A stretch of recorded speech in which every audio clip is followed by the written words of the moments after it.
think for us is that level of we do this because we love it, but we also love the mark is making on people where it's like people will message us and be like, I'm so happy to have a podcast that, has conversations of what I go through on a daily life.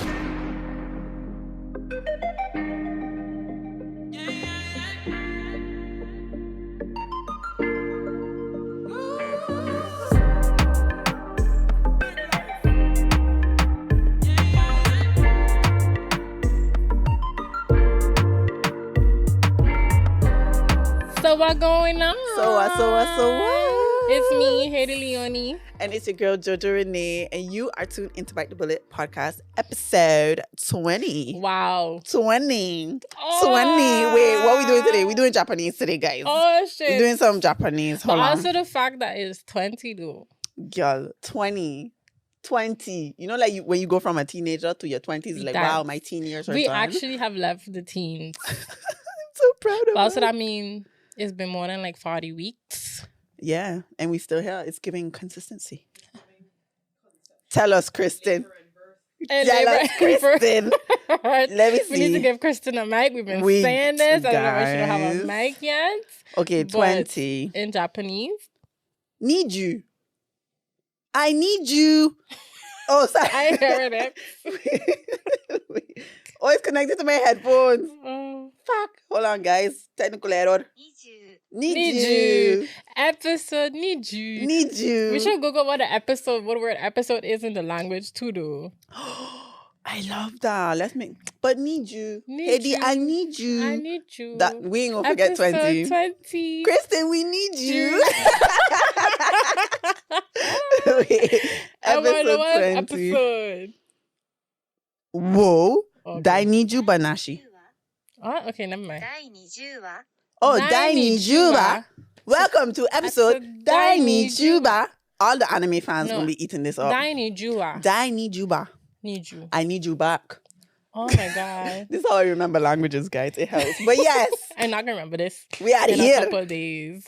How you doing? You Jody coming here with a bunch of energy. Yeah, because I feel like I ain't see you in a minute, and I know there's stuff we need to catch up on, and I have like life hacks I can't wait to tell all you about. And I was like, I can wait till I get on the podcast.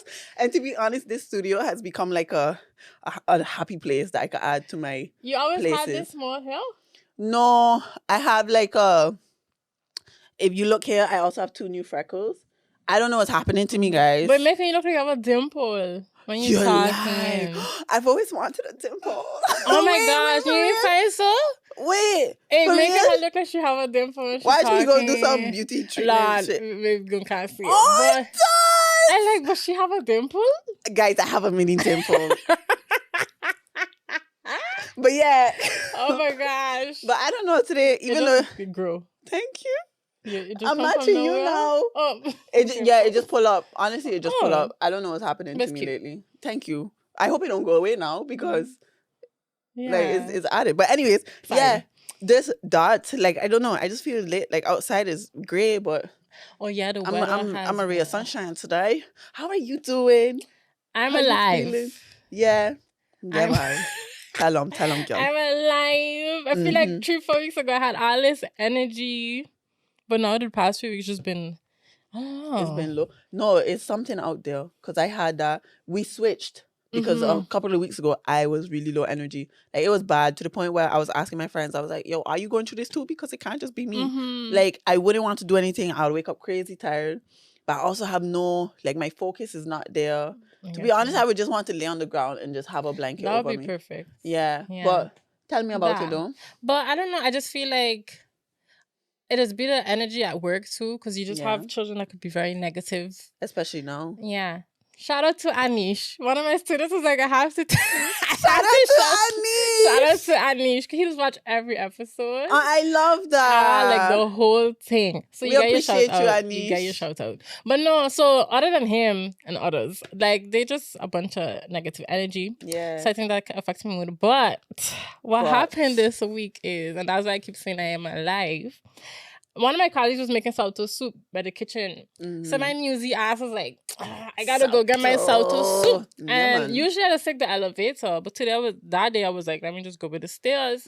So like, the stairs is like you have one flight of stairs you could walk and then another flight of stairs. I don't know what happened. Everybody asked me how this happened. But you remember Scarlett Takes a Tumble? Oh, no. You remember Scarlett Takes a Tumble? No, but I heard tumble. I was like, I put on Twitter, God pay me back for how much I had laughed at all. Because when I tell all you, I rolled down the stairs, somersault down somersault to I soup. somersault down the Sorry, I stairs. am not laughing. And when it first happened, I was about to laugh. But I was like, whoa, I about to like tumble over. And when I tell all you, I traumatized my colleague because they see it. Oh, no. Because for me, I was like, I guess I just protected myself. Yeah. But they like... legs up, head up. They was legs like, Hadie, up, gone. They thought I was gone. Yeah, because for me, if I see that happen, I would think somebody's paralyzed. But I have trauma where it's like, I heard if you fall downstairs, you could get paralyzed. Yeah. Are you okay? Well, that's what I mean. I tell Kristen I injured, but you can't tell. So, like, this was really swollen. It's still going down. And this was really swollen. I have a deep cut here. But I didn't feel it in a moment because of adrenaline. And then because I protect myself so much, like, this was actually red for, like, 2 days. And, I was just like, what the fuck? I land, and all my colleagues was like, you could tell us if you're not okay now. But I was just like, what the fuck was that? Like, what the fuck? Like, my phone fly over the railing. What the fuck? And up on the next side, my bag also rolled down the thing. It was just chaotic. It was one of those things was like, what episode is this? Yo. I slipped downstairs. I've heard of people like tumbling, but you never tumble down the fucking stairs. So like I walk in normal, but it's a lot of pain. That was telling Kristen I don't want a table here. I need to stretch. But yeah, that's. I'm just giving you some like. But I okay. Other than that, yeah. But I also feel like no, because of that, I couldn't go gym since Thursday. And did you start flag football? Because I was on Thursday. I was waiting to ask you about flag football. And I keep feeling like the universe trying to tell me that because every time, but also it was raining Thursday, so it was cancelled, Zuizo. Oh, okay. Apparently when it rained. Oh, yeah, no, it was raining heavy too. But I also now just injured. So we're going to see Thursday.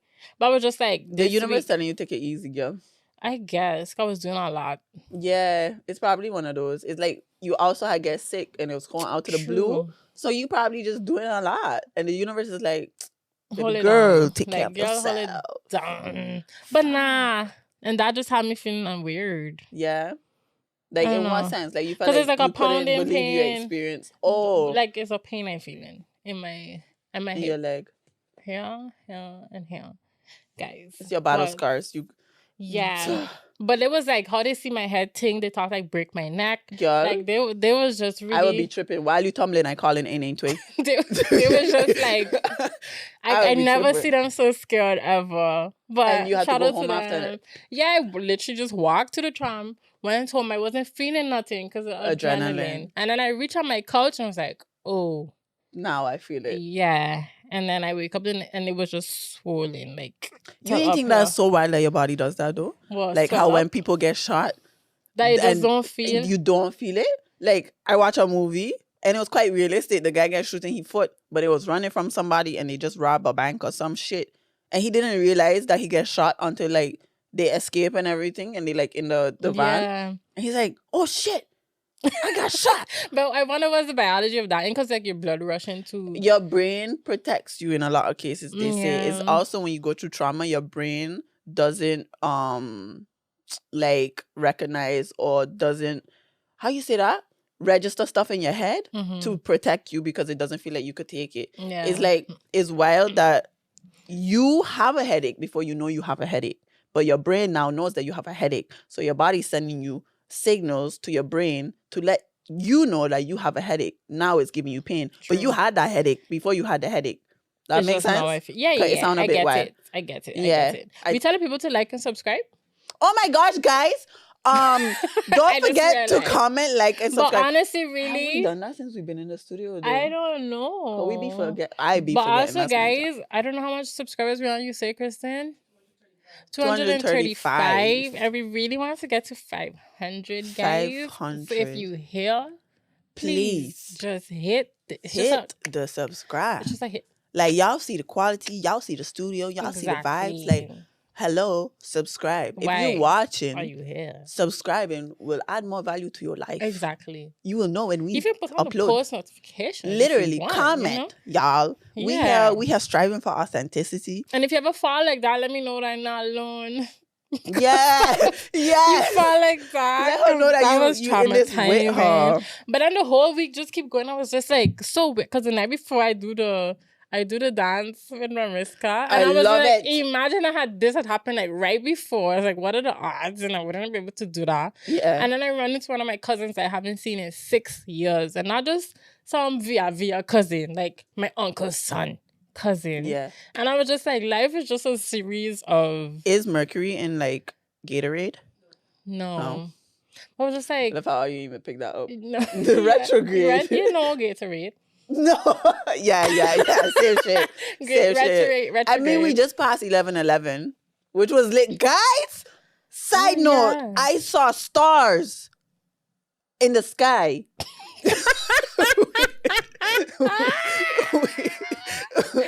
That's where they belong.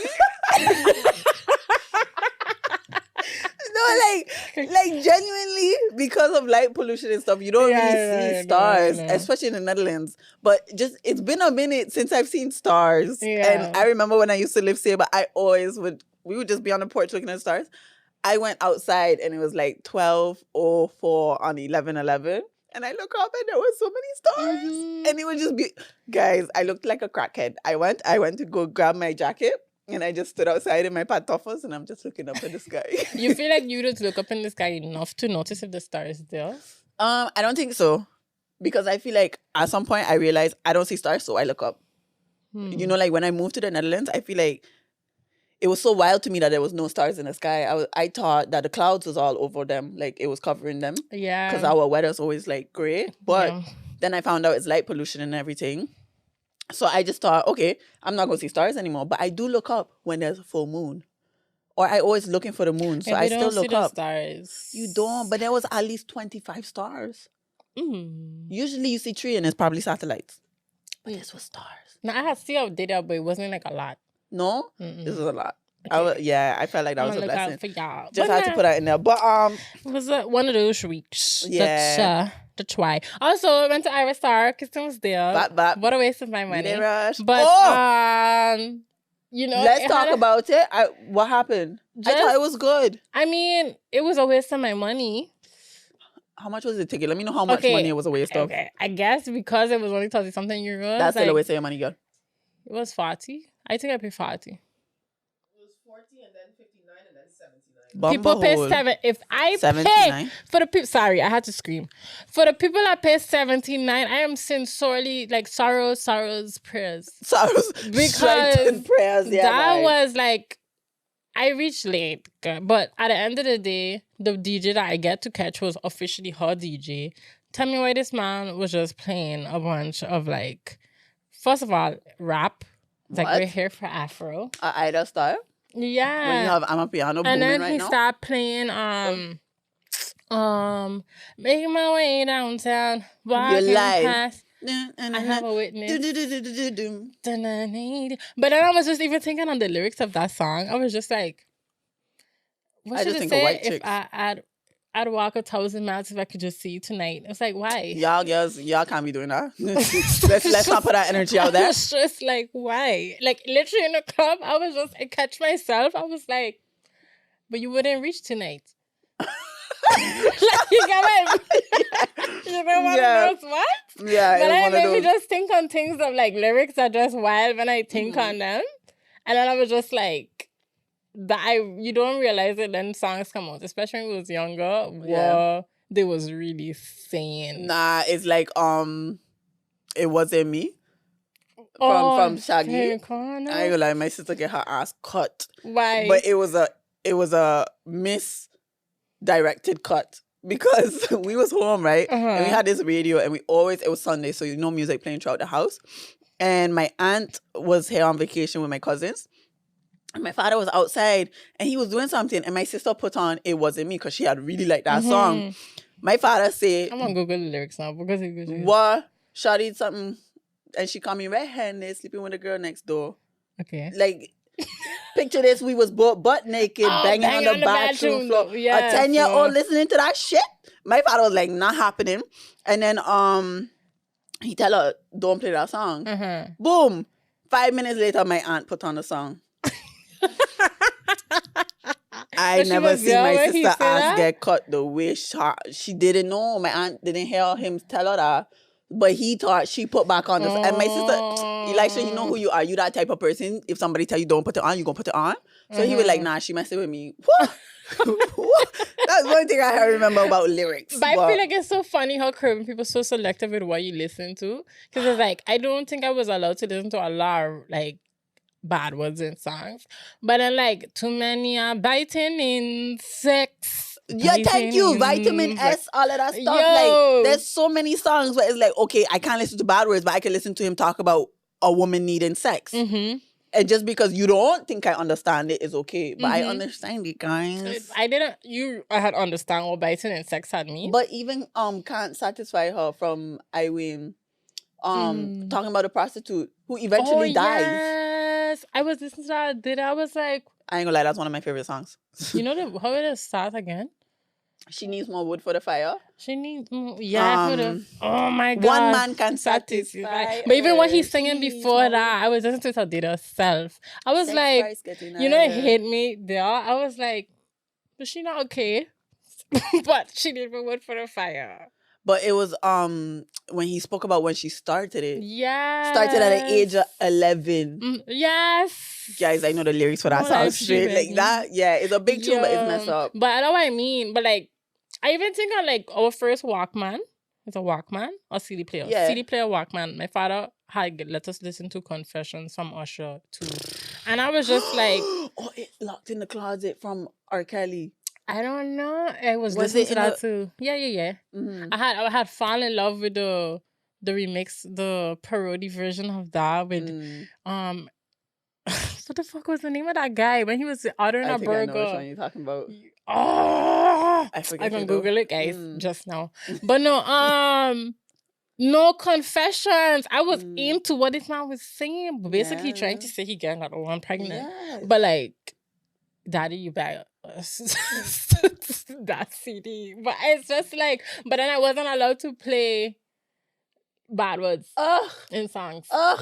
My parents used to listen to the wildest reggae tunes and I checking like, are you listening to this? But I can't hear. But you used to really know what they were saying then. Vitamin S was very in your face. Can't Satisfy Her took me a minute to realize it was about a prostitute. I just thought it was a woman who really loved, like she really liked men, and one couldn't satisfy her. Cool, she want another one. But I didn't think it was like on a thing of like she's a prostitute, she making money, and she needs more wood for her fire. That hit me. But her fire wasn't a fire; it was a disease. Yeah, you know how poetic that is, but messed up. As in, like how he was able to get that across. You don't feel like dancehall and like reggae and like that whole scene is like very more lyrical than like dancehall is so poetic. Give me the Benz Punani, make me want to try this up. A taxi boom boom. Yo! Vroom vroom. Yo! Dancehall is so poetic, guys. Like, honestly. But I don't know because my friend has always said that he'll just be like, he find out they have more bars than rap when you really think about it. Like that's how with V6. V6 Bunny Tool Road. Yeah, he was like busting our face like mascara. How you as a man even know that? Like if you know that mascara does sometimes bust up, like when you like they're so creative. They really could. It's because Jamaican men observant. I mean, I don't know if this man is Jamaican, but they're very observant. They really see everything and they're like, oh, okay. Like you ain't heard about that comedian that was talking about how Jamaican men like big women. And she was like, yeah, they like the fupa, fat upper pum pum area. And then she said she was walking in Jamaica and the man was like, yeah, pum pum needs shelter. She was like, that was the nicest thing anybody ever said to me. Yo, you know how wild that is. Oh my God, that make you feel good. Checking like pum pum needs shelter. That was but that's iconic. What I mean. How the hardest think on these things? Is I don't know. It's the sun, it's the weed, it's the vibes. They just know how to let things flow. Yeah. I don't know. I feel like since I small dance hall just hit different. I don't think I was into dancehall growing up, but Me yeah. heavy. But it's for my parents though. Like they would, my mother especially, my father was more the reggae and the jazz. Yeah, that. My mother was dancehall and South African music. Yeah. Yeah, it was a crazy blend. But Mm-mm. if you had to choose a genre though, as in just you had one genre for the rest of your life, what would it be? I'd rather be deaf. What? Like, to choose one genre? Yeah. You know I'm really not good at these things. I have genres for depending on where it is. So if I'm partying all my life, I would choose dancehall. But I don't think you're going to be partying all your life. I wouldn't. But I'd rather listen to dancehall in a party than anything. I love Amapiano, but even Amapiano. Like, I'd rather listen to dancehall. Yeah, so if, say, I went to a party where there's 1 hour Amapiano and 5 hours of dancehall, I would rather that than 1 hour of dancehall and 5 hours of Amapiano. That makes sense? I get you. I think at this point I would just choose like Afro Amapiano. Yeah. But then Afro like is different from Amapiano, so you gotta choose one. Amapiano then. But then it's just like, yeah, rap. Yeah. I really like how that. But I I leave J. Cole hanging. Exactly. Yeah. And that's what I'm thinking on. But like, there was this week or last week, Meg song come out with Cobra. And you know, it's wild. I see the song, right? But I didn't have my volume on. So I was like, oh, this is a banger. I just see her taking off skin and stuff. And I'm like, you go, Meg. And then I actually listened to the song. And I was like, oh, plot twist. It was so sad. It's so sad. Like, on the next, she's literally bearing her soul on the table. And what I think is sad is that she spoke about so many things with regards to being depressed, with regards to wanting to kill herself. But everybody ran with the whole party getting his dick sucked in her bed. And I do get that is messed up. But I feel like for example, if I came to y'all and I was like, guys, this and this is going on with me. I've had thoughts of this and this. And my man just went down the road and he had sex with my neighbor. And then are you just telling me, oh my gosh, your man has sex with your neighbor? Like, I literally just told you I want to kill myself. Exactly. And you're so focused on the fact that I've been done bad by, like, a guy. I don't know. I just feel really bad for her. But that's basically what she was saying. Like, she literally said, like, she want to kill herself, but she realized people would die to be her. That was a bar one. That was one of the bars. And I realized that, like, people only take it seriously as to what happened to her because of this song. Yeah. And a lot of people, as you say, were just talking about, like, how Party could cheat on her, making it a whole, like, Jada Kingdom versus Meg Thee Stallion. Like, who would you choose? Like, all of that is irrelevant. Here we have, like, first of all, a black woman, which was the whole conversation from the very beginning. Like, a black woman gets shot at and people just taking it like it's light work. Oh, where's the wound? Not taking her seriously. And then I think a lot of people were saying it in the moment as like, because she just went incognito. She was not on the gram for like a whole minute before the trial, during the trial, after the trial. And now she finally come back out. And I think like people only now realizing like, yeah, that could fuck with your mental type of thing. And I find that so... I'm sorry, guys. I'm eating cheese and I don't want to eat in the mic. I'm sorry. All of a sudden, you just see me go like this. I was like, what's going on? What's going on? I can see Kristen dying over there. I'm sorry. Oh, bong. Yeah. But no, it's just weird to see that like the world only now realizing because she had to put it in a song to people to really be like, oh, like this get to her. And I still feel like people don't fully realize. I feel like she needs to die for people to realize it. As messed up and as loaded as that sentence is like people don't realize how deep things are because they don't see these people as human. Like I feel like a lot of people don't realize because look at us. For one, say if we get comments on our stuff, is just one or two people maybe like rebuttaling, or even in the beginning. Remember when we got those weird people commenting on our negativity on our stuff? It's like cool. It don't necessarily fully affect us, but it does get you in your head sometimes. Yeah. Imagine there's millions of people coming for you on ways that's beyond comments. They sending you death threats. They do because she get death threats with the whole Tory case and stuff. And it's like, people don't realize, like, this is a whole human being. Yeah. You know, as in, like, if you had a friend or something and they got shot by somebody, you you don't just be like, okay, cool, but where's the wound or something? Yeah. Like, she's not our friend, but at the same time, she's a person. A person. But I think even, like, there's the world attacking her, but then imagine the person that, like, shoot you out here telling you that you crazy. Exactly. So it's, like, from, like, all angles.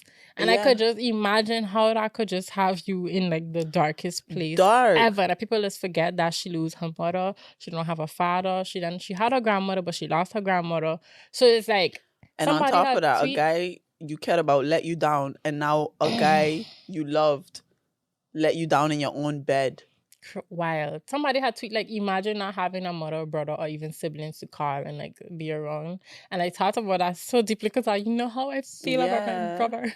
I was just like, I wouldn't know what to do. I would not know what to do. Same. But she's still here pushing. And I feel like, remember we were talking about the whole, like, slowly sensitized and desensitized too? I feel like this is one of those things where it's just like, we really don't take human beings' lives. No, seriously. And, like, what going on in people, we desensitized to that. Yeah, literally. And we just, like, well, not me, but I feel like... But I think to a level we could be subconsciously desensitized to a lot. Because I feel like some things right now that I probably hear about, I don't take as serious as they should be. Like, from hearing about people's lives, because I think, for me, sometimes I feel like celebrities are used to this. In the sense, not what Meg going through. Yeah. But, like, I would hear stuff about, like, celebrities, and I'd be like, they live a different life. So for them, is a different perspective. I'm seeing a 6 day living with a 9. Yeah. If that makes sense. So I feel like I've become desensitized to the fact that I wouldn't know how to react if I were them. So I keep thinking if I were them, but I don't know them. So you become desensitized to the fact that you think you know people and you have people dogging them out. So you form this opinion, but you don't actually know how they would take it or how they would go through it, because there's this, like, whole idea of celebrities not being human. Yeah. And that's the mess. Even influencers now, like, as a content creator or Instagram influencer, you have so many people having an opinion on your life that is just a next level. Like we mentioned in the last episode, not the one before, with wanting to either be Jada or Will or Beyonce and Jay-Z. For me, that feeling of, I even tell y'all about my life and you create 5,000 different other scenarios is scary. Yeah. Because everybody's creating a scenario based on where they are in life. And I think a lot of people are in shit right now. So the negativity is just heightened. Because everybody feeling it too. Yeah. So they just projecting that. I don't know why. I couldn't. That's why I said I couldn't. I couldn't. Nah. But I like, what do you call it? I feel like lately this week, my words just been all over the place. I forget my vocabulary. I wanted to make a joke, but it's bad. What you was going to say? They on the stairs. You see how they desensitized to me falling down the stairs? Because Kristen was there laughing at me. And now she's making a joke about me falling down the stairs. I genuinely feel bad that you fell down the stairs. I just couldn't help myself. I'm sorry. I couldn't help myself. I can massage your leg after this. I don't mind. No, it's okay.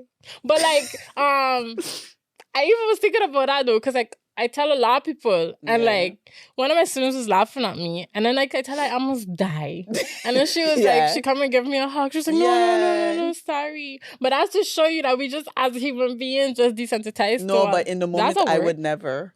Like, I know. I just mean, like, I linking it to Meg, as to just like, I realize how as human beings we just don't, like, pain. Take it as serious. Like, I feel like if somebody, like, come out here and just, like, openly express their pain, it's not as, you feel like it's be taken as seriously as, like... But I also feel like people start to think about their own pain when somebody else is expressing pain, which I think it's defeating the purpose of somebody venting to you. Imagine somebody venting to you and you just a vent. What? Wait, let me explain. So, like, a vent is the thing air goes through, right? So imagine somebody is now venting, and it's just going through you because you're also a vent, because you want to vent. I get you. Yes, is a level of, like, I could be going through something, and everybody, like, bad shit is not reserved for a specific group of people. I feel like everybody goes through their own some things, but you can have it where you expressing that. And a person doesn't even take it that serious because now they're thinking of what they're going through. Mm-hmm. I had that recently with a friend when I was talking about something that I was going through. And then they told me stuff that they're going through. I was like, girl, this is overwhelming. Because like... I feel like that forever debate that going on is like, if somebody coming to you and venting about their situation, like, do you then like meet them and be like, I understand because I'm also going through this? Or is like that way, or do you like just let them? What would you want? Because for you, like, what is... So say you coming to me to vent. What would my ideal response to you be? I feel like it depends on the situation. So is a level 10 extreme in your life where falling down the stairs, what way would you put that on?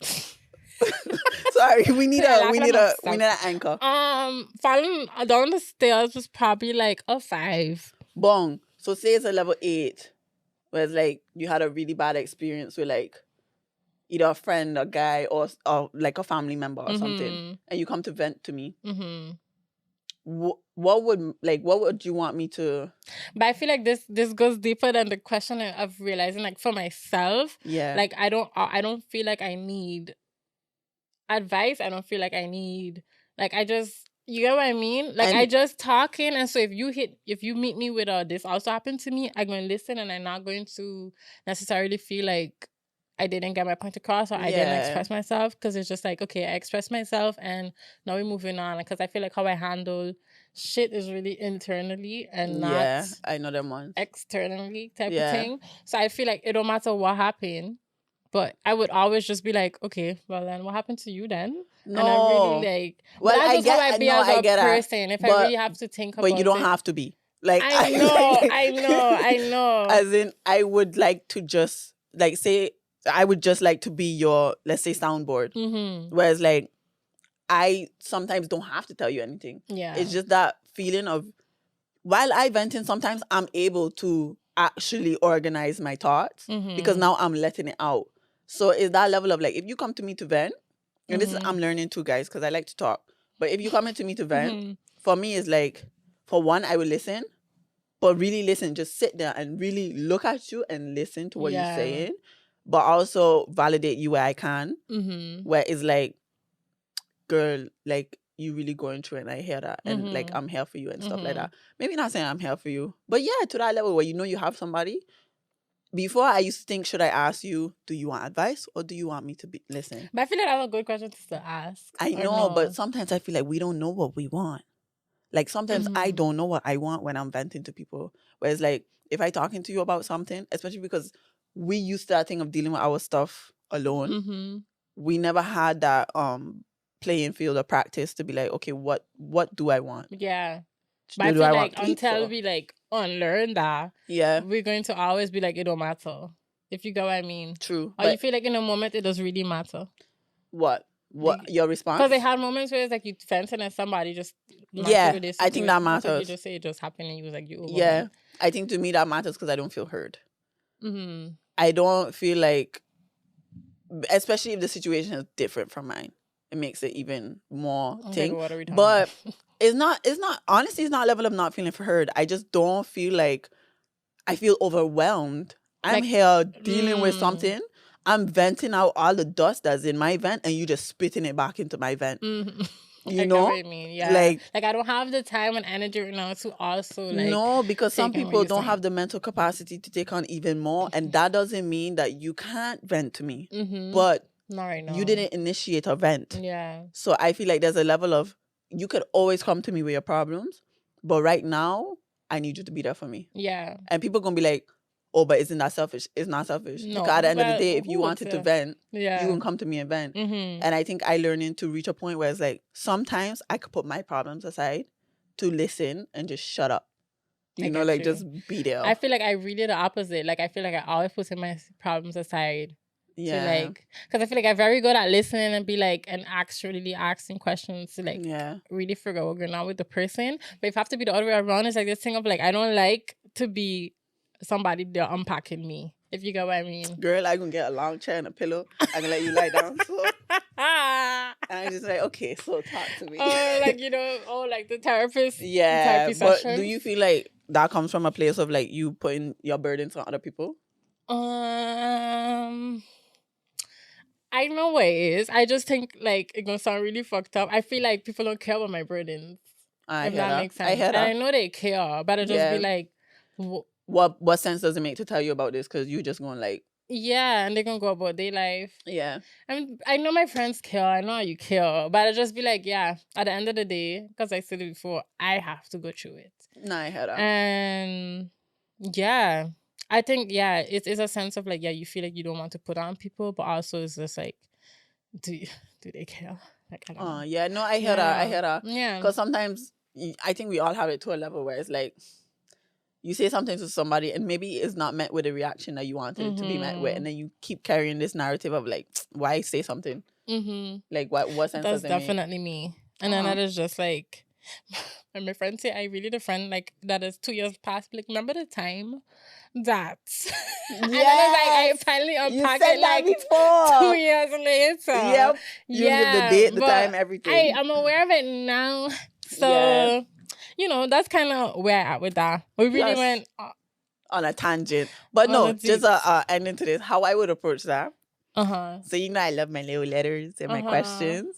Bitch, one of these days you're pulling up by me and I'm writing some deep ass questions. Don't do, but you always do that. I do, but these are gonna be deeper. Okay. And we're gonna have a unpack session where it's like, now you don't feel that level of you initiating something because I made a question that initiates it. So I think that would give you that sense of feeling less burdening because I wrote down the fucking question. Of course I want to hear the answer. True. Snap it? Yeah. We're gonna do that soon. Okay. Yeah, cool. we ain't gonna do that on the episode, or you can't hear that shit. No. But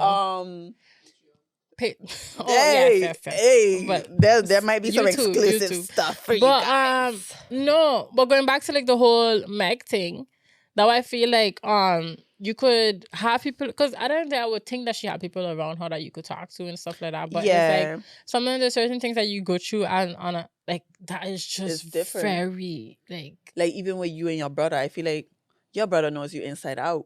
So is a level of, you feel like when you go to this person, they know you. So they could see the situation from like who you are. I have that with my sister.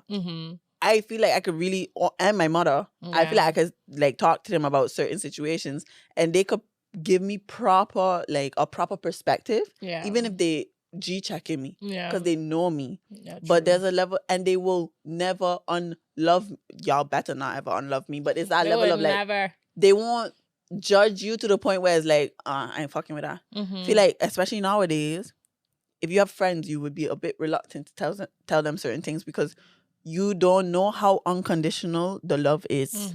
So it's that level of, I could come to you and you may know me, but there's levels of judgment that you could pass on what I say that doesn't make me feel safe. And I think with Meg, especially in the industry, she probably don't even know who is there for her.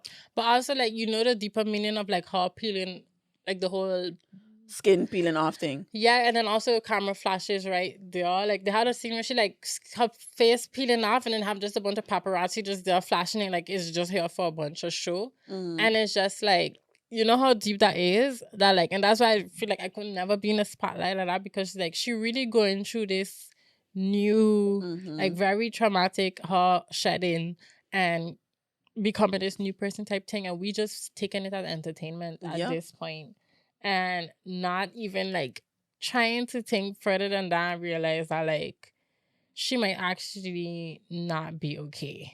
And it's crazy because some people will be like, okay, but then why is she out here making the song or like really entertaining us? But I feel like if you could only listen to somebody by listening to what they put out, the only way they could communicate with you is by putting that message in what they put out. But also that don't make sense because it's like, at this point, she's been trying to say that she's been going through it. I think at this point, it's like now she's screaming. 3 years. It's 2-3 years of her having that process of healing. And now she's basically trying to say she got to get back to being the bad bitch that she knows she is. But she put it in a song first, and then she's going to continue doing what she have to do, basically. And I really hope this is something where she really, I don't know, gets into a new phase of her life that's only blessing her. Yeah. Where it's like she been through so much. I feel like she deserve a level of like she could breathe. Yeah. Or just relax. I also just find it, could you imagine how wild it is that like you go into like, but let's talk about the party thing though. Because it's like, this girl just went through this and you choose to add cheating to it in her own bed, you hate me. Yeah. Like, you actually hate me. There's levels where it's like, it's next. Yeah. Yeah. For me, I think that's wild. But I was in a, what you call it? A rabbit hole of just a lot of stuff that deals with men and women who are, I wouldn't say who are more successful than them, let's say. Mm-hmm. And I was listening to, we both love this podcast, Nice and Neat. By the way, guys, if y'all listen to us, also check out Nice and Neat, especially for the men. It's such a great podcast in terms of just emotional intelligence, maturity, all that fun stuff. And maybe y'all would listen to men more than you listen to women. Yeah. But yeah, they was talking about how Tyler Perry had asked this question. Basically, if you met a guy who had everything, so he was like caring, emotionally intelligent, y'all vibe together, but he made like much less than you, would you be able to look past that aspect and be with him? You know, that had caused the internet going up. The fact that Tyler Perry said that. Yeah, especially because he said black women. He was basically... Yeah, but also, like, there was this TikTok explaining how, like, Tyler Perry does actually make mockery of black women. Because how he went into the whole Medea tone when he tried to imitate black women. But anyway, Jesus. You asking me the question? Yeah, I genuinely would want to know. Yeah. Yeah. But that's because, like, I feel like I've asked, not only that, but I really realized, like, what I want. So it wouldn't be about the money for me. And Facts. I feel like it's tricky because a lot of men feel like being able to provide and lead comes with, like, control. Yeah. So it's like, but then there's men who don't have that, so they don't have the money and things, and then they feel insecure. I ain't gonna lie, I would like sneak money into your bank account or some shit. You just won $10,000. But when you would do that for him to feel more comfortable? In that, okay, so furthering on from that statement, they was talking about just the whole dynamic between men and women, and a trend of how there's a level of resentment that's built up by men when they see a woman more successful than them. And I don't think I've experienced this like really that deep, but I've experienced a level of like a guy trying to like break me down and trying to make me feel bad because like I was able to excel more in an aspect of business. And I saw that level of like we were good. So when I started to see that, I was like, what is happening now? Yeah. And I saw that level of them feeling inferior, but the fact that it was inferior to a woman was worse.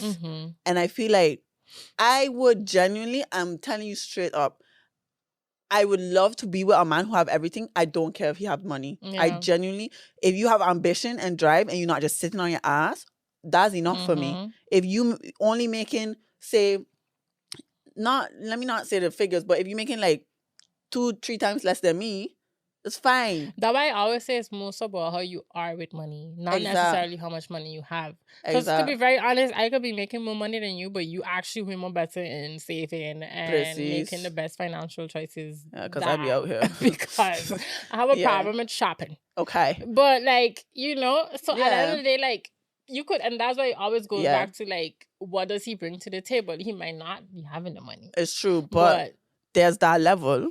So there's that side, right? But there's that level of me that has experienced that level of resentment firsthand that makes me feel scared to actually pursue that. Where it's like, I genuinely don't mind, but there is a trend of men building a level of resentment for women who's more successful than them. But I also feel like the other way around is also scary. And that's why, to me, it just goes back into knowing of having discernment of who in front of you. Because there's the type of men who have the money and then they feel like they could control you. So it's like... Very true. There's both ends of the spectrum that is just like, they are very scary. But who I choose, whichever one I get, whatever, like, I would hope that I choose the person that, whichever way it goes, that they still genuinely give a fuck to treat me right and do what they have to do and not be led by the insecurities or the ego to then try to break me down as a person or as a woman, if you get what I mean. Yeah. And I genuinely want to know from the guys, like, I'm talking to y'all right now, would you feel a type of way if a woman makes more than you? Like, I feel like nowadays men are more open to it, but I really want to know, would they feel a type of way? You feel like that's a double standard that like is not that typical for man to be like, yeah, I would want for her to just come home and make the money and I stay home chilling. Like No. Well, I feel like a lot of men gonna be checking like, yeah, I'm now a bitch, nigga. Bye. You know, there's levels to this, and this is gonna sound like a wild tangent, but I'm cycle syncing right now. And what cycle syncing is, as women, we go through 28 days of hormones, and as men, they go through 24 hours. Genuinely, no, I'm so serious. And guys, y'all should start cycle syncing if you want to kind of understand your moods and how everything goes. I can tell you straight up, my hormones be taking over, and I'm gonna say that with my chest because I feel like it's reached a point where we also scared to say it because it's used against us. But it's genuinely something that happens, like cycle syncing. So you have the 4 different cycles for us, and you can see it like seasons. Where you have winter, of course, that's when you're menstruating. You have spring, that's like when you have more ideas, when you're more open to like new stuff. That's your follicular phase. Yeah. And then you have the bad bitch, that's the summer. That's your ovulatory phase. And you know what's crazy about our bodies? It gets you prepared to mate because that's like your they say as a human, that's your purpose. We're here to reproduce. So your face becomes more symmetrical. You get more confident and shit, but that only lasts 3 days compared to all the other ones lasting a week. And then you have your luteal phase, which is autumn. That's when you nyam everything. You're getting prepared for winter. So it's that level of we be going through this roller coaster of stuff. And I genuinely feel like as much as we are amazing as women, we are strong, we able to honestly take over the world. Yeah.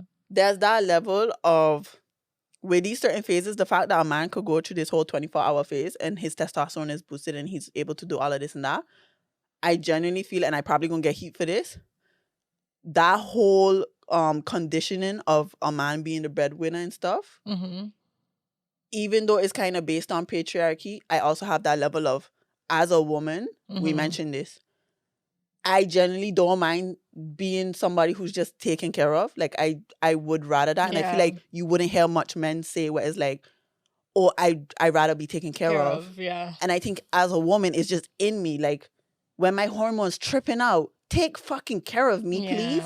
But when I'm in a hot girl summer ovulatory phase, I could take care of you. But that's only 3 days.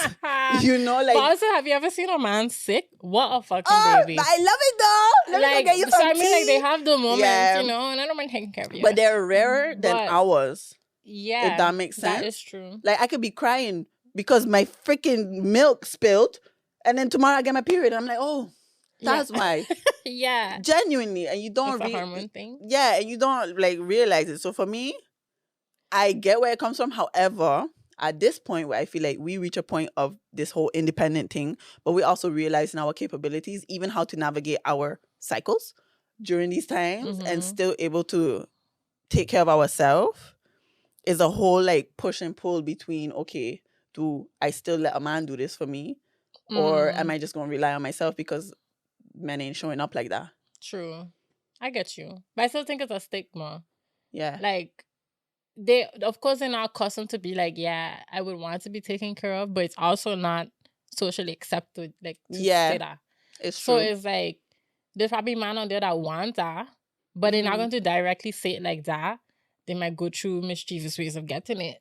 But if you get what I mean? Yeah. You know, like, I think they want to be taken care of differently.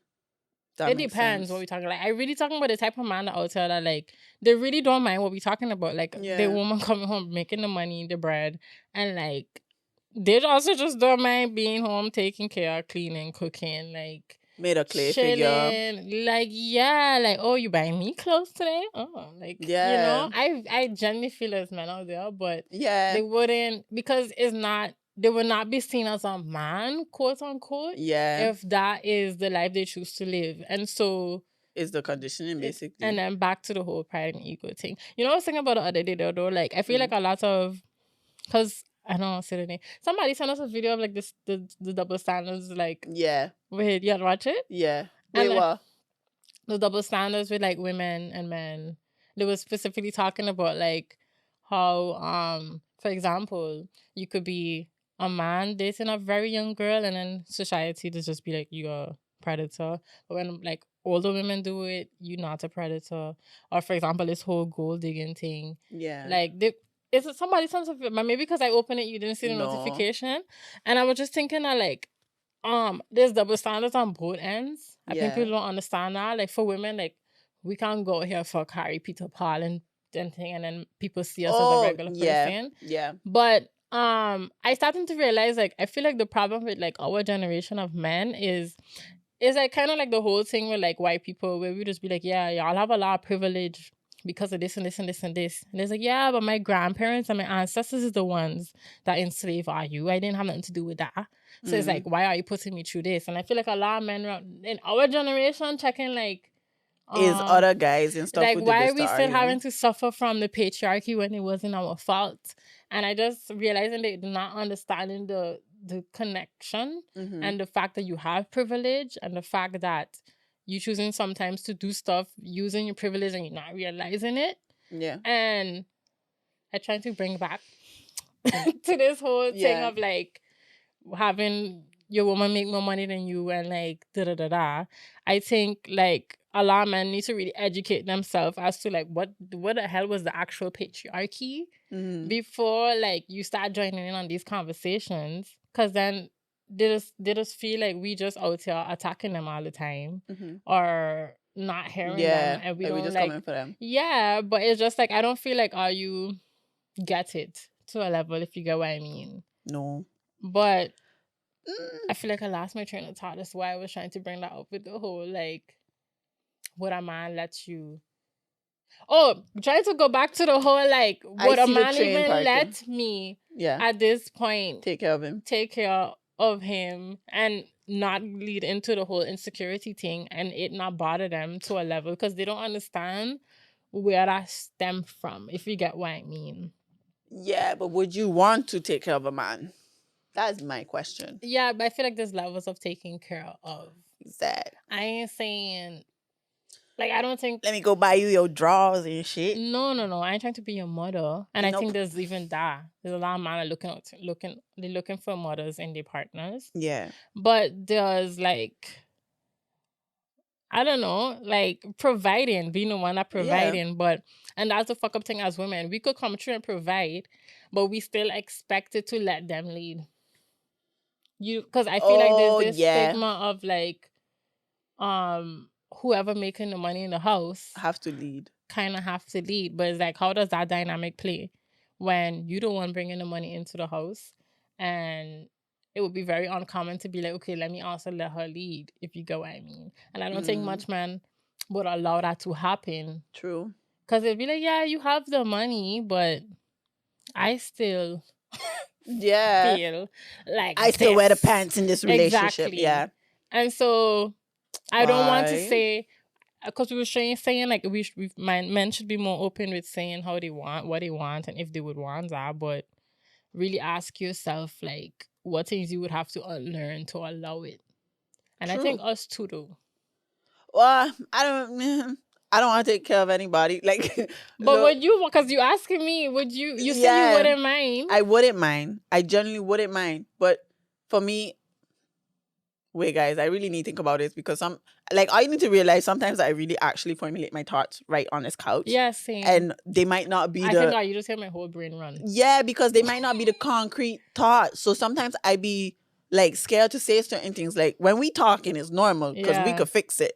But take what I say with a grain of salt. Because for me, I genuinely wouldn't mind if a guy makes less money than me. But I'm the type of person, I will put that money in his account without him realizing that came from me so that he could feel that level of like he is in control. But then I wouldn't want that kind of man. Because why you need to feel it just because of the money? No, but you know what it is what he could... true. Because you could still do stuff with if you don't have Because why would you be insecure if I pull up my bank account? Bank card. Why would you be insecure if I pay this bill? If I why do you feel like I need to put the money in your bank? Because then we still going back to the whole he's still not okay with it. No, but I think even if he was okay with it, I mean, like if you have the arrangement of like, okay, you are making less money, so every month I give you. Yeah, but that's really giving your man an allowance. But Sorry, what now was that the now that I case when- realize what I say, I'm basically giving my man an allowance. And then why you have to go tell him you win the lottery just for him Because to I don't want feel him to feel like okay? it come from me. But But you no, see- yeah, that's an issue. That is the issue in itself. Yeah, but then that's the double standard. Because like we who want that, like we Yeah. who want the man to be giving us the money, is not a problem if we be like, run me 1,000. that would be nice. But Exactly. no, like you know what it is. I think now in my head is how the question is formulated. He have everything. Snap it. He In a have way. the emotional intelligence. He gives me that fulfillment in life that has nothing to do with finance. Mhm.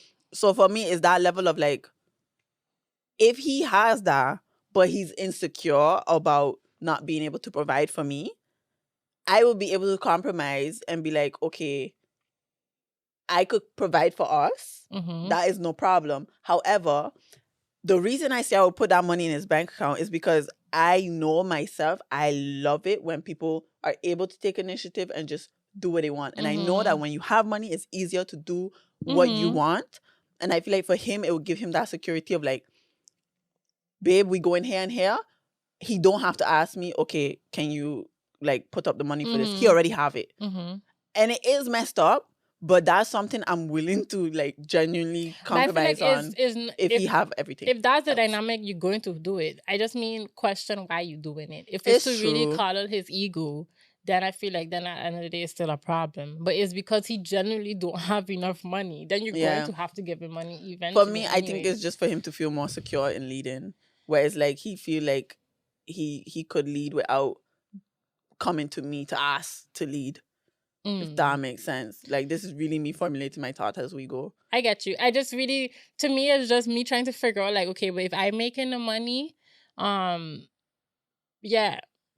That's my Do I fucking lead? money. Yeah. Yeah. Like, do I lead? I just know But I I'm mean, not like- I could lead people, but I want to be led by my man.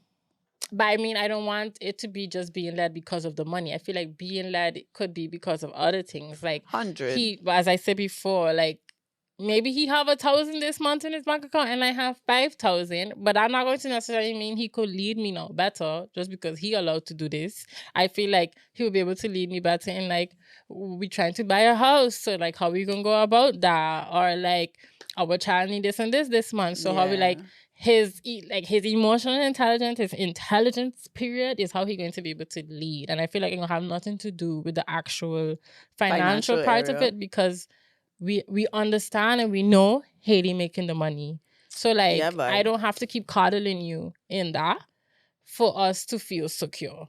I feel like you should just feel secure because you better in like other stuff. And I need to be led in that.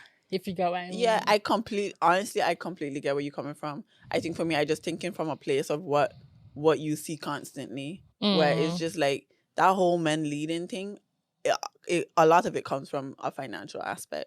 So I think for me, based on the fact that I'm fed with a lot of that, and even everyday, like, I don't know, conversations and stuff, he would even be hearing it. Where it's like, I would sometimes think in situations where if we go somewhere or we in a environment where people, I don't know, ask certain questions that the answer will obviously make him feel like, okay, he hasn't contributed. I think he would feel a type of way mainly because of how society is built now. So that's where I'm thinking from, where it's like,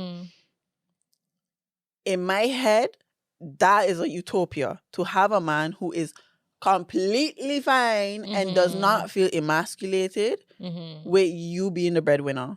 For me, that's a utopia that I don't see very often. I to be honest, I don't think I've But ever then really are you seen it. saying that like if you get with a man that making less money than you, that you'd also be okay with the fact of like he not that okay with it? No.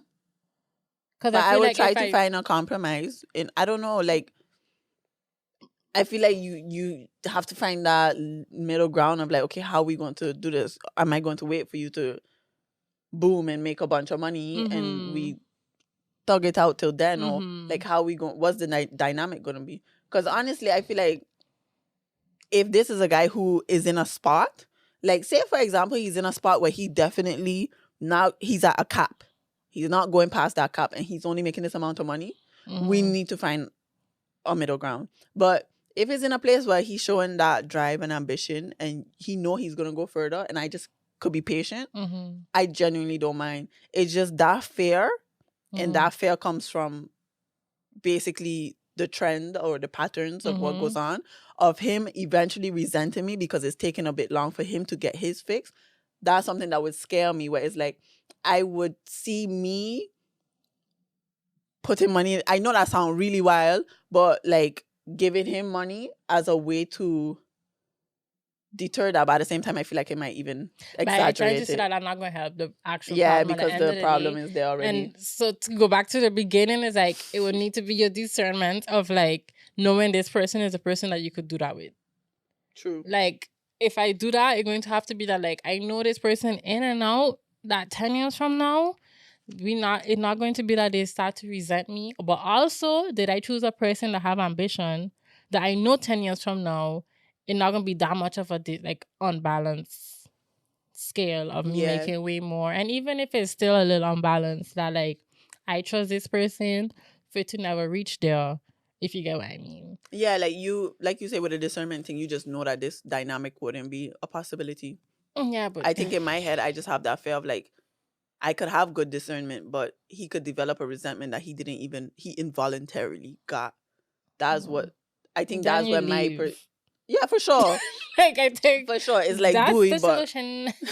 Bye bye. Yeah, like I don't, because I'm not ever doing that. What? Like that resentment shit. No, that's why I'm not ever doing that. So I would, as I say, I would hope I got good discernment, but if that happened and it developed over time, like I'm not here for that. I'm out. But it's like, yeah, sometimes you don't know who you with. So like I think you gotta say it. When I tell you that shit come out this week, and I was just like, Darius. But we've mentioned Keke on this podcast before, and Darius, and that whole dynamic of that relationship. But what happened recently? But this is why I want a man to understand. Like, come here. I want you to understand that back when this man tell her you are mother and why you wearing those things, that was the actual underlying of him trying to say he should be able to control and tell her what to do with her life. And that's why the internet was in uproar. And that was the deeper, like, when you really like read between the lines of what he was saying, that's what we was trying to say. Because now it's a couple months later and we find out that this man was abusing her. Because you see the dates on one of those things, 2022 March. That's literally almost 2 years ago at this point. The baby probably wasn't even, she was probably just pregnant, just found out she was pregnant. And now he do it again this year, breaking into her house.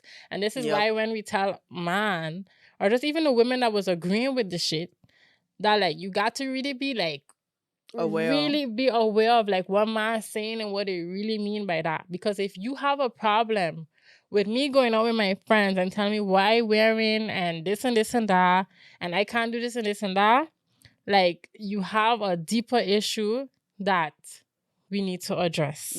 And now we come to understand what the actual deeper issue was. That this man was hitting Keke Palmer. Keke, could you imagine? I feel like I was fooled. And she also partaken in that because how she was bringing across this relationship when they had the baby and she had just started her podcast and all she used to be talking about this man. I thought, oh, he's such a sweetheart. Yeah. And that's because she also mentioned that he used to love bomb her a lot.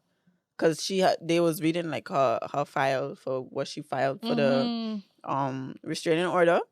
And she was saying like this man had her really in like a chokehold where it was like wrong use of words. He used to love bomb her, and he really used to do this push and pull thing with her where she used to feel like over the moon, and then he would just go cold with her. And she realized that over time how manipulative he was and certain things that he would do. But I feel like for a lot of girls, especially girls that this probably is a trigger for a lot of girls, so are you be aware. But like especially for girls that deal with domestic violence, you have that level of feeling trapped, and you have that level of feeling like you have to defend the situation. You have to find ways to make light of something that's so dark Yeah. I think for her, she was just like really talking about the situation in a way that's like, okay, I'm going to make him look like the best person because he is in my eyes right now. No matter what he does to me, blah, blah, blah. Mm-hmm. But yeah, for me, that situation is just intense. Like when I saw it, I was like, nah, this is wild. Because we've been speaking about that situation where it was like, okay, now this is like, you know, they break up, cool, but you didn't know like all of this was going on behind doors. And she even mentioned like he would hit her in front of the child. Mm-hmm. And yeah. But I don't find we was talking about it like it was light, because we literally say, guys, do people really understand what he do? Because I feel like people wasn't really getting when somebody says something like that, like where that person is mentally and who they is as a person, for them to go the way and tweet that. Like that means you have no kind of like regard for this person and give a fuck about them, period. Or but respect. Now I come to understand that like you really don't, because you just would put your hand on her, break into her house, and if you're not aware of the situation, basically Keke Palmer come out and you're living on a rock maybe. But Keke Palmer, the whole situation that happened that we talk about, I think in episode 13. It was multiple episodes too. Yeah. Yeah, with the whole her boyfriend tell her what she was doing at the Usher concert. But we come to find out if she's been being abused. Yeah. And I was just like, I look at it and I was just like, makes sense. It does. If that's fuck up. It's fuck up to say, but I was just really like, I think that tweet already showed that he didn't respect her. Yeah. She already mentioned she don't like to be in blogs. She don't like to be on certain things. And you went against that. You went against everything that she stands for. And I think that's also his way of like bringing her down. Mm-hmm. And not to bring the whole resentment thing, but I feel like that's something that also happens where it's like, who the fuck is Darius? You know? We don't know you. Yeah. We didn't know you until Keke. Yeah. And a lot of men out here are very insecure. Yeah. And it's really unfortunate because they take it out on people like Keke Palmer. Yep. And I think that's a level that has to do with it too, where it's like she's out there living her life. Keke always brings proper bright energy and stuff like that. And she making guap. Mm-hmm. And I think for him is that level of like, I need to break her down. And how I gonna do that is being a fucking coward. I'm going to come for her online. Yep. I'm going to come for her physically and emotionally. Mm-hmm. And that's going to make me feel superior. And I think it's scary that this is the mindset of a lot of men. I think, honestly, especially men who put their hands on women, it, for me, is one of the most coward things you could do. It is. Especially knowing that you have, like, you're twice her size and stuff. Mm-hmm. I have zero respect for it, hands down. And I think it's that level of they feel that superiority, but they also have no respect, or they don't see you as a full-on human. The same thing with Meg. Yeah, it goes back to that thing of like, we could be saying this stuff and y'all could be thinking we coming for you, but it's generally an issue when you feel threatened by a gender to the point where it's like you don't feel like you're seen as an actual human and that they could do anything. But also like there's the whole deeper conversation of like Black women really out here dying at the hands of men because they don't value us, period. And I think people take it light because it was just a tweet or it was just words, but you could break down a woman or person or people with words in general. Like it starts with words, because I feel like there's people that also been emotionally abused by just what people was telling them all the time, and that's also a form of abuse. Yeah, and I think when that happened, that's where my mind was at. But not to know it was also the step further of actual physical abuse. It's like that you really just like who a coward. And it was given that from the beginning. But it really was. And that's why I say I want men to really go and learn about what all like the actual history of shit, especially Black women, have been in and been through. If you want to ever like actually feel like you loving a person correctly. Yeah. Because I get that we all have our own, you know, like as men, especially as Black men, you have your own journey with things that you've been through. But I feel like at the end of the day, if we're going to ever like love each other properly, which is a conversation I saw recently, you know, Jeezy. I tell her, It's not G-Eazy. It's Jeezy. And Jeezy. Girl, Jeezy, G-Eazy, tomato. We talk about them when I was like all about all these couples breaking up, and I was Yeah. like Jeezy and Jeannie Mai. Yeah. And he released an album, and he chose Dini along to interview him. Yeah. Talking about his life, and at the end of the whole episode, he explained why he chose her is because he was just like when he looked at Nia Long, because she also was just through a big public divorce. Yeah. She's like the Black woman that embodies everything that he sees as a woman, and he was just like he felt like the only right person that could interview him was her. But also like how unfortunate it is, like the dynamic between Black men and Black women, and how we just can't really like we grow up in a society where it's like we learn to just attack each other. Yeah. And we never really just take the time out to really just like know how to sit down like this and have a conversation, which is why he do that. But and I really recommend everybody to go watch that. It's on Interview? YouTube. I think he call it I Could Forgive But Not Forget, because she asked him that at the end, which I was gonna ask you. But and I think people not. And if that's to show you it back to the Meg and Tory thing, back to the Keke Palmer and Darius thing. I think like the whole dynamic, especially between like us as Black people, like we really like sometimes I just get so emotional when I'm thinking about it. Is like we really don't love each other, and I just find it so wild that we out here like trying to break each other down instead of realizing like how powerful we could actually be if like we actually choose to understand where the other person coming from and just love them correctly. But that takes a lot of unlearning yourself, because we also come from our own environments, and it's true, a thing of choice. But it's kind of like, this is really a different approach, but I was listening to a podcast and they was talking about how we basically learn stuff but not learn like mass, like learn really life in a way that's so controlled. And they was talking about how they had like 4 monkeys in a room or whatever, and they had a bunch of bananas at the top. But when one monkey would try to go up and get a banana, the 3 monkeys that were down would get sprayed.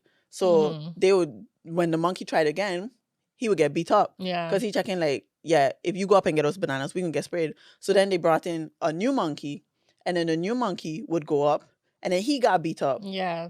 And they brought in a new 4 set of monkeys.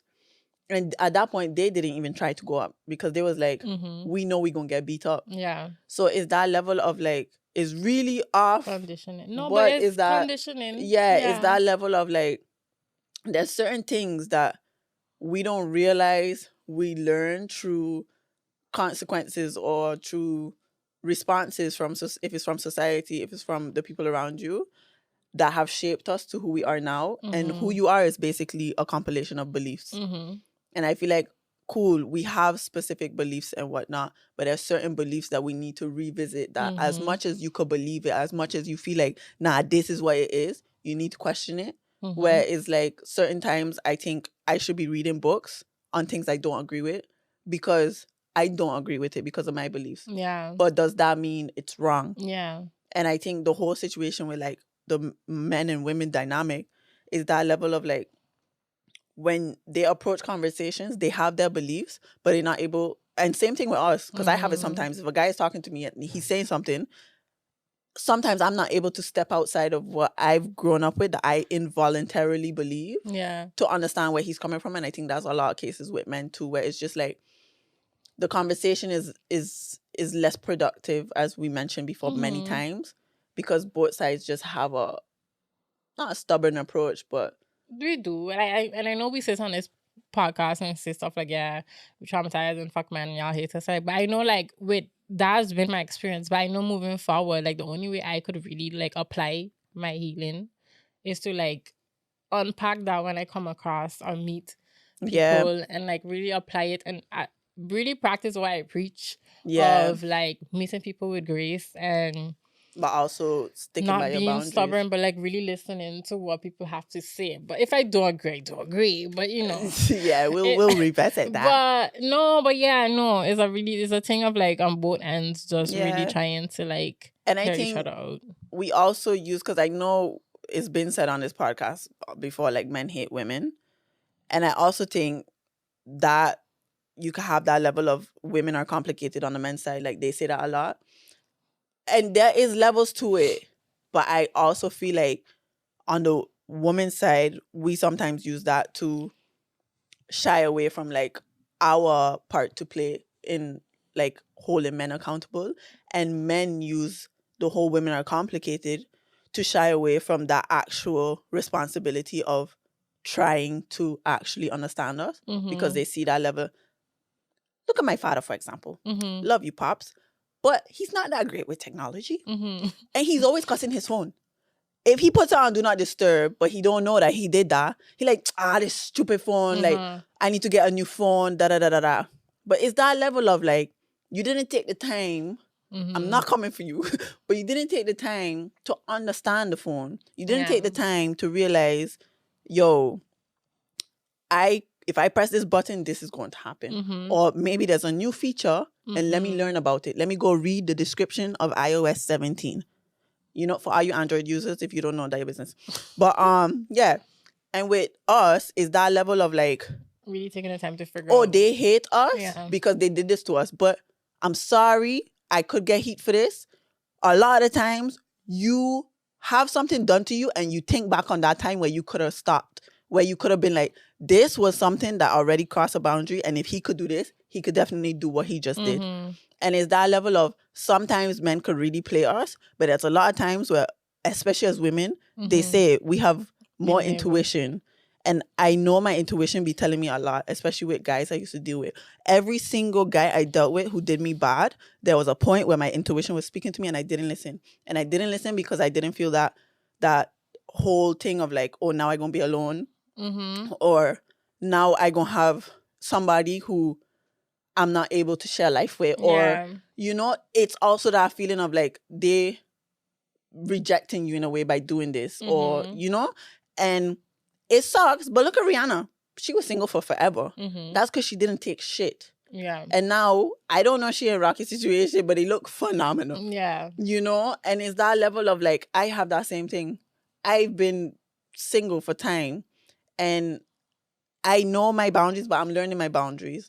But I'm sticking to them. And what helps me stick to them is us making clay figures and picking up hobbies. But that is really going back to like, and I know it sounds so generic, but just really focusing on self-love. And figuring out who you be as a person. Like I was really thinking about it the other day. I was to like, I know I just had a shit week, but like why I just in general so happy right now is because I feel like I feed in my inner child. Like I just doing a bunch of things that like we going to a sewing class soon, guys. Yes. I just doing a bunch of things that like younger Hadie would have also loved doing. Like I asked my mother this in the summer. I was like, I know how I was as a child, but I want to know how your perception of me was of a child. And she was just like, you just used to always be drawing and doing these creative things. And like, and I remember just always wanting to play in the yard and mud and like, just like getting back to like doing those things that just feed you. Literally. And you no longer, you know, when they say, what do you look for in a man? And you say, you look away. It's honestly where I'm at. I'm not looking for a man. When he finds me and I find him or whatever, that's just gonna happen. But it reached a point in my life right now where it's like I'm looking for me every day. And it sounds cliche, it sounds like what everybody say, focus on you. But genuinely, if you focus on you, because one thing I realize, I can't be out here setting standards for a man in my life that I can't abide by. Because the level of respect I have for myself is the level of respect he gonna have for me. So I know there's levels of respect that I need to develop more for myself. I know it, like showing up for myself. I started writing love letters to myself. Like stuff like that. Because I know that that's what I want in my life. And I realize I can't be out here getting mad at somebody who not giving it to me when I'm not giving it to myself. Exactly. And it sounds simple, but genuinely, when y'all start like really incorporating that in your life, it changes completely. I'm on a new book. I'm on the Receipts podcast book. And I literally I just read the first chapter and Tali was talking about how people talk about self-love, but they don't really like it's just some simple thing, but it's harder than you think. It's hard. It's so harder than you think, and it is like all the things we hear speaking about. And I know you could just say, I love myself, but then you have to Nah. actually get up and do it. Just But like how you also would love get every up. part of yourself. Yeah, That's the but hard also part. how you would get up and love another person. Like, you have to also get up and do that for yourself. It's not just Yeah. this simple thing. It's just doing everything that you know, like, going to contribute to you being a better person and your better self, your best self. And Yeah. like, while you're doing that, hopefully along the way, you Somebody meet pull up. somebody that also doing the same, and then you'll be able to, like, as you say, use the right intuition because they're coming from a place of you knowing yourself. Yeah. So then you'll get there. Yeah. You know? Like, Yeah. the more you know yourself, the bigger your intuition becomes, basically. Mhm. And that's just something for y'all to, what do you say, put in your pot and smoke it? Yeah. Yeah, bye. Do Take that. But I have, that was such a lovely conversation. Uh-huh. I have a question because we really like the this or that's. So Mhm. we're going to really keep doing this for you guys. And I would love for y'all to answer it too. But my this or that, I have no idea what you're about to say. I know, and it's a bit deep, but might not be. Would you, I love how we call it this or that, but I always say, would you rather settle or be alone? Be alone. I feel like that's Really? so simple. Settle for what? Trash? No, like for me, I understand both sides of it. Like, to me, it's not about, I'm not that hung up on, like, I need to be, okay. I know a lot of people just feel like they sound weak by saying, I really want love. I really want love. I want that shit. Genuinely. But I'm not going to, like, I'm not moving out here, like, that going to add to who I be as a person. You get what I Nah, I mean? hear that. I just feel like it's an experience I want to have in this life because I feel like it's something that's going to just Add value. add to just my life experience. Yeah. Not necessarily who Hadie is as a person. You get what I mean? Yeah. So if I settle and I feel like going against everything I just fucking say about loving yourself. Yeah. So it's like, why would I do that? And I'd rather just be alone and get my love by my friends and my True. family. And it's not about, like, getting to say I'm in a relationship or I'm not going through this life alone. Because at the end of the day, as my mother does always tell me, I'm not alone. Because I have her, I have my brother, I have my friends, I have... Yeah. And so to me, it's like, I'd find my happiness and joy in that. And you see, that I completely get. Yeah. I just thought of it further. And I was like, however, when we get older, that's what scares me. Because this whole would you rather is for your life. But And- then that person could die and you're still alone. For true. Bye. But then I find another person. But nah, I'm joking. Yeah. But is that thing of like the number one cause of death is lack of connection. But I have love with you. I have love No, with 100%. But you feel like it they would basically contribute. say as people get older, they see less of their friends. Yeah. You're usually more with your companion or your Mhm. partner. So I'm not saying I could be out here settling. I think I would settle like if I'm 60 plus. But the reason for that is mainly because I genuinely would be, especially knowing me and knowing the fact that I know myself, Mm-hmm. if settling means I'm with somebody who, like, Making less money than you. no. Why is settling? Because to me, Like- if I settle, I mean, like, you're really not checking a Like, lot he don't of fulfill, boxes. yeah, he don't fulfill a lot. If he fulfills some things, and it's really wild to say, but if I'm old, at least I'm alone, he could go kill a spider. Like, I can't kill a spider, but he could kill a spider. Uh-huh. But I'm so secure in myself, I gonna be in the room knitting. I'm chill. Mm-hmm. And, you know, I don't know. It's just that level of, I really thought to the question because I do rather be alone. Look at me now. Mm-hmm. I had chances, but I'm not settling. I'm not settling. And if are you listening to this, that your business, you would have been unsettled. But Mm. is that level, like, in the future, that's the part that catches me where it's like, cool, right now, I am okay with being alone because I have you, I have my friends, I have so many things I could do. Yeah. However, when I get older, that's what scares me. But then I feel like a big contributor to also dying is like being in toxic environments. So I'm not going to settle True. for being in a toxic But I rather a environment. telenovela than No, Jody. Like, Then, like, silence. I'm out. God take me. nah. Like, I hear that though. I'm I hear not that. about to be in a I rather the aloneness. Or you see that old people home where they just make a bunch of TikToks with these bunch of old people and they were just there like doing a bunch of gang signs. Yeah, and, like, yeah, I'm gonna join them. Well, yeah, no, I heard that. I Like genuinely heard that. I rather the aloneness, and I know because I read the book Emotional Intelligence, and that was a chapter in the book where it's like, you know, just being alone and not having connections add to your actual health. I mean, it has an effect on your actual health, and then eventually that your health, of course, is your wealth. So then you could die earlier because of it. Yeah. But also toxic environment. So that's what I mean. Like if I but settle settling in, wouldn't necessarily mean it's toxic.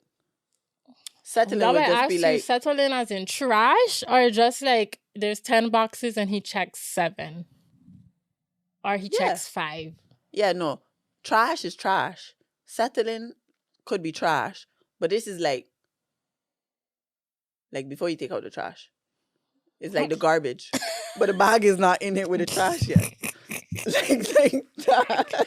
If that makes sense. I don't know. I think about like moving forward in my life, like what's things I'm willing to like be like I okay with that, and I just like I don't think it's necessarily settling. I think it goes back to having a whole list of like what you would want in a person, and being realistic as to what you could get. Yeah, and especially nowadays. So moving forward, the only thing I would be willing to like compromise with is like having to like, because I know not everybody that emotional intelligent. So like having the grace to hopefully understand that they could have these kind of deep conversations and stuff like that. Or like, so it's like there's certain things I'm willing to settle on.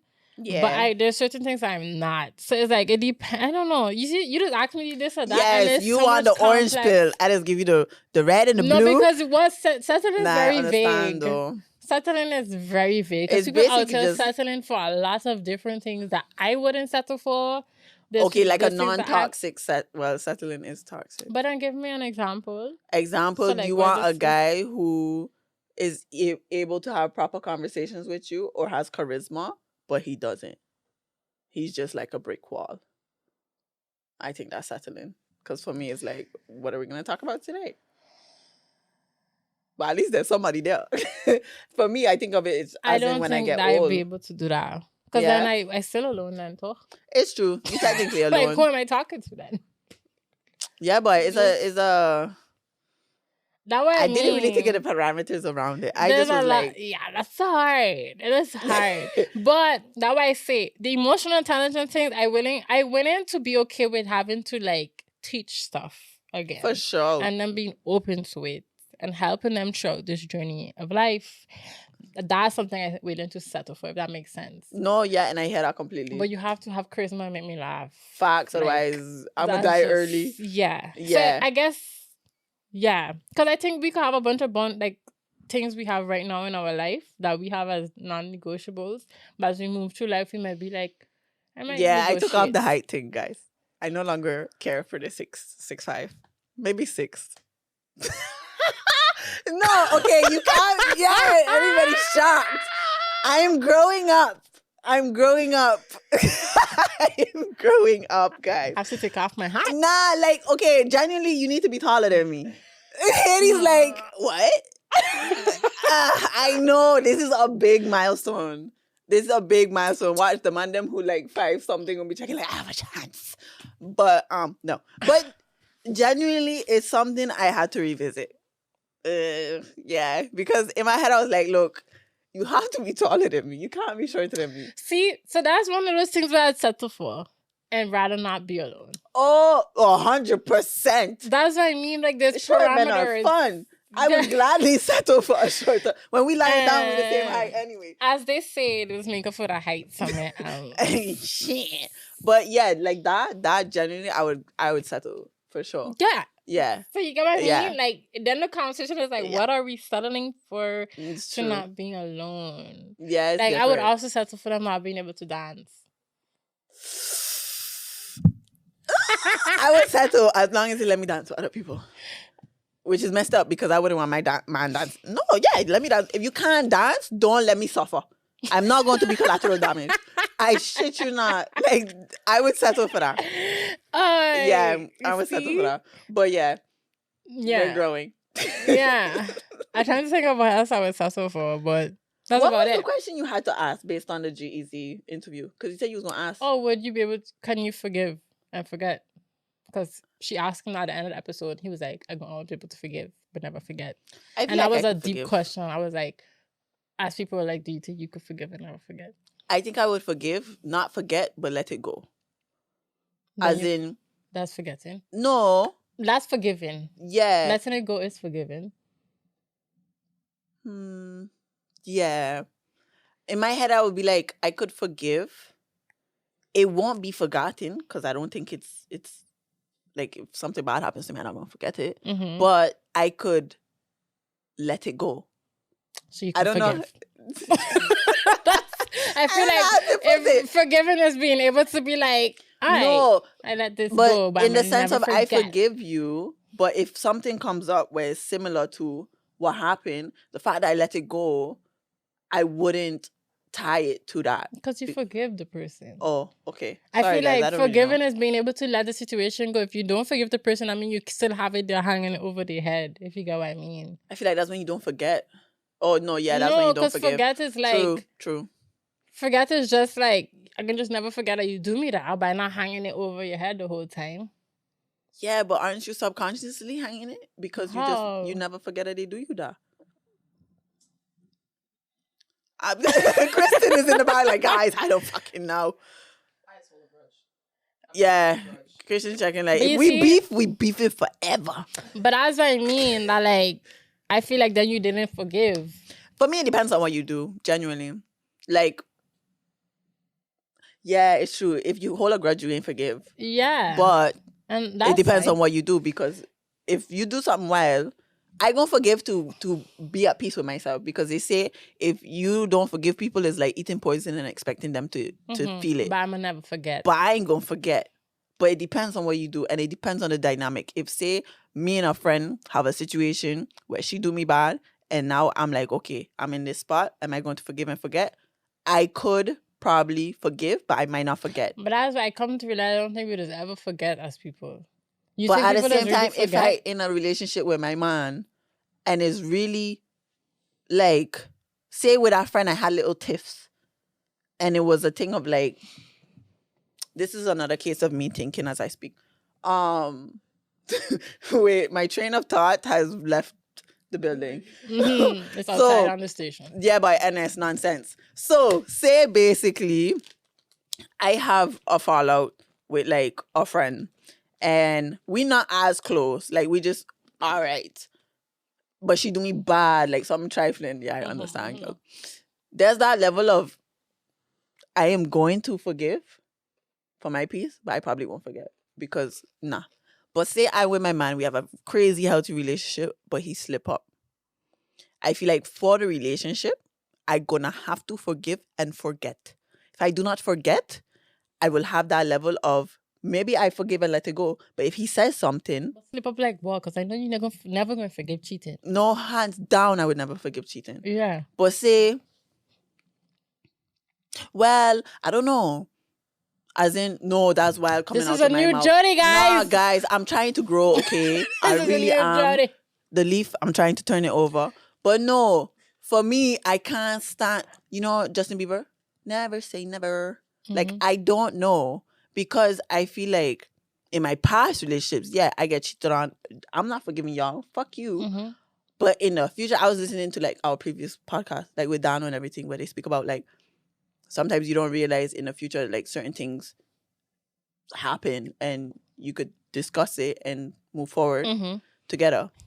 I'm not saying for my future guy to cheat on me, don't do that, fuck. But there's a level of like, I don't know.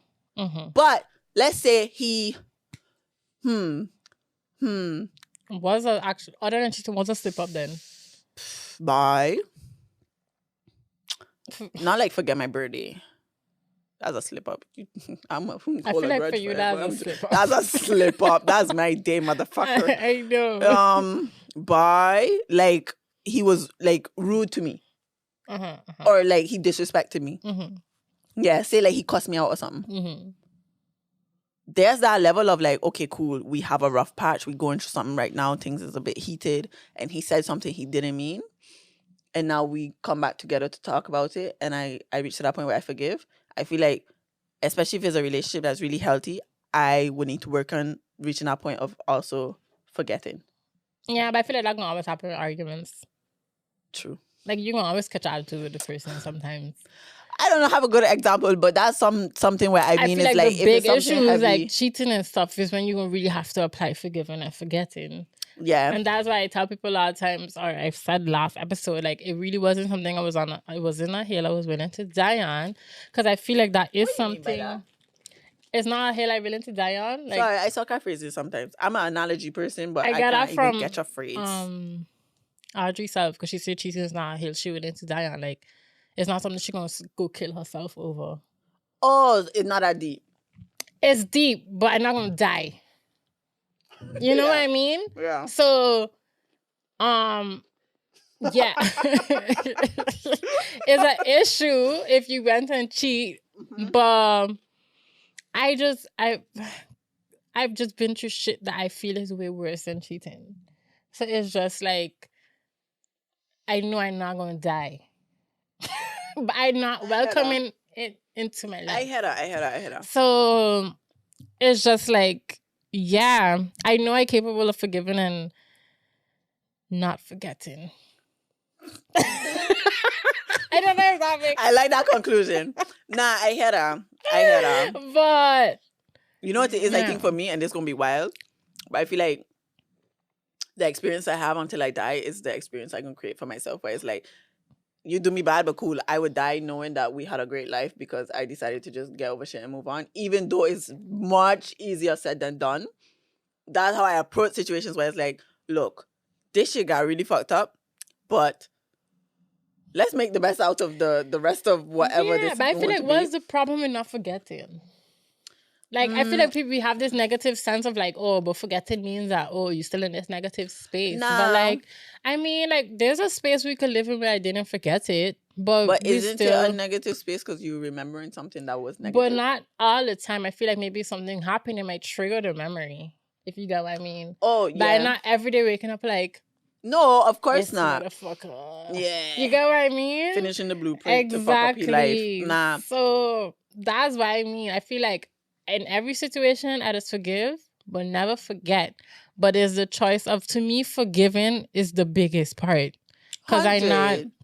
living in that Bubble of like, bubble. fuck this person. But I feel like you just never forget that person do you something. No, especially if it's something deep. And that's the thing. That's what I say is like, I don't think we forget bad stuff that happens to us. Mm-hmm. Like, even the good stuff. Sometimes we could forget some of the good stuff. But the bad stuff really leaves a scar. Yeah. And for me, it's that level of like, cool. There's ways that not recently, before in the past, how I used to think of stuff where I was like, oh yeah, I forgive this person. But in the back of my head, I did forgive them. It's just certain things I would tie back to the situation. Mm-hmm. Even if that person's not involved, even if they're not there. And I think it's that level of like, you know, they say you could do shadow work and stuff sometimes where I address the thing and I didn't necessarily forget it, but by me, girl, I used to write down on paper all the bad things and then burn it. You know that thing where it makes you feel like you let it go? Mm-hmm. Yeah, it genuinely works. And it is difficult sometimes because sometimes you have to really face the truth, because sometimes I wasn't fully honest about a full situation because of how much it had hurt me or how much, you know, whatever. And just doing that, I think for me, I didn't forget. And I did forgive, but I felt like I let go and that was the next factor. If that makes sense. That whole letting go thing for me is like, forgive, I forgive you. And maybe I'll Google it and check if it's synonymous, because I do think it is synonymous. But I feel like that letting go factor for me is like, forgiving was me taking the Coke and be like, ooh, Coke. Letting go was me opening it and drinking it. Or maybe the other way around. Like, you feel like letting go is so part of forgetting because it's no longer like this memory in your brain cell that there is the memory. I just know it doesn't. I have a file folder, like a what you call that, a cost of those file folders that you had back in the days. We don't know what to call now because of technology. But there's basically that one file that's in it, and that's a file that I've forgiven. but it's time for me to take it out of that file folder.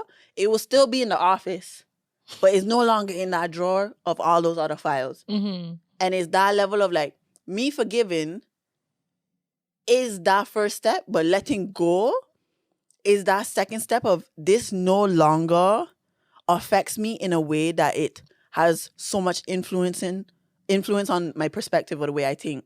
So I could have forgiven somebody for cheating on me. However, even though I forgave them, I could still have that mindset of like tying it to other people who I meet in life or with lying.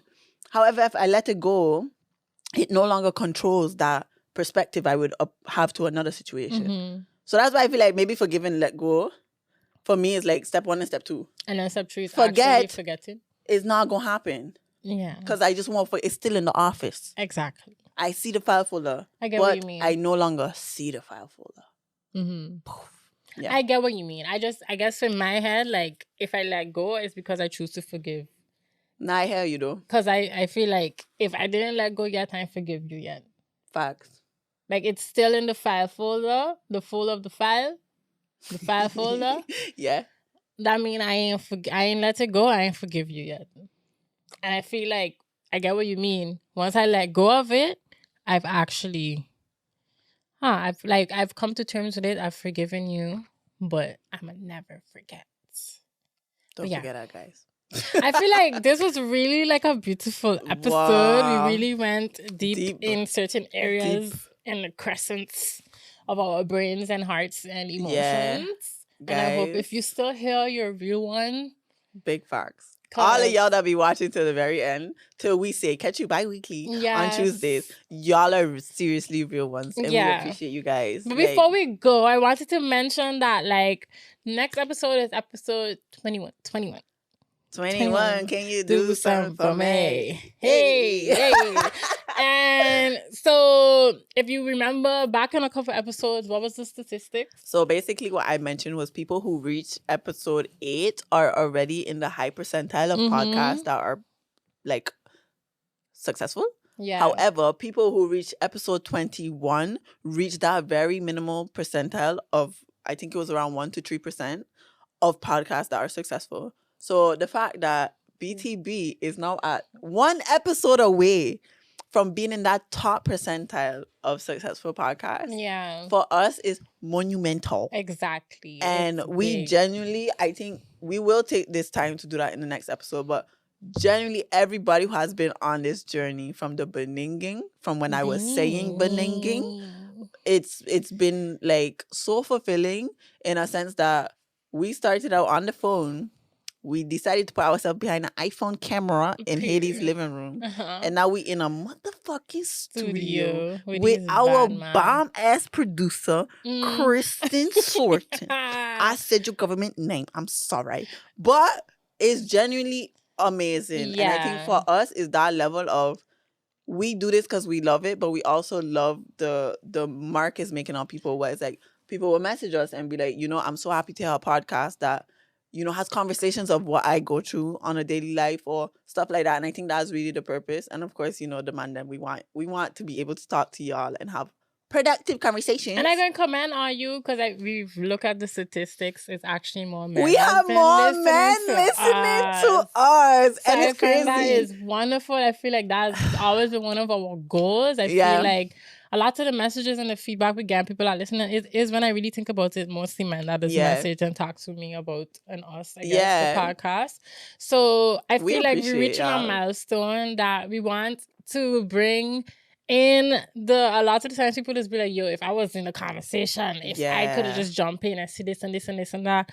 Like, so now's your chance. Next episode, we're going to go live on, I think, IG. Yeah. And we would want everybody to tune in. We're going to announce the date, the time. More information coming soon. Be mindful that a lot of people on St. Mountain and up here. And we're going to be in the studio live recording the episode. So it will come out. But then the fact that all you would be part of the actual conversation to just mark this memorable moments, and the fact that we've reached episode 21. So we just wanted to say that so you could look forward to it. So when you see the post and everything, that you know what we're talking about. And if you really want to be part of the conversation, I know by our stars, somebody put me up that they want to be part of the conversation. I'm going to be very mindful. I'm going to put it right here as fuck up as it is. I'm not letting everybody be in the conversation. Nah. Like there's nah. we're going to screen, but yeah. Don't be afraid to be part of the Don't be conversation. afraid. With that being said, still like if you want to please join the conversation. But I also saying that because it's like we can't have everybody, and some of y'all go just be talking shit. Yeah. I'm gonna tell you straight up. I know some of y'all go come in that live and be like, pow, pow, pow. Not happening. Exactly. So we want to just have a really amazing conversation. I think some of y'all should come with some vim in a sense of like we want to shake us up. Yeah, shake us up. This is bite the bullet. We can't be out here busting blanks. Mm-hmm. So pull up, come with exactly what you feel like you could contribute to the conversation and take the opportunity to finally be a part of the conversation. Exactly. So yeah, guys, episode 21 is coming up. But this was episode Need You. That Need You, sir. Or whatever need you. We always do this, and let me do it properly. What was it? It was something. That Need You. But that's episode 20. See, and 20 is just Need You. So that Need You. Thank you for tuning into That Need You. And please don't forget to like, comment and subscribe. And we will catch you bi-weekly on Tuesdays. And don't forget next week, Tuesday, about to be lit. Okay, bye. I was like, next week Tuesday. Shit, I know I said it and I was like, should I? You get what we should. We're really back. The Tuesday after the next Tuesday, about to be lit. Okay, now we're done. Yeah.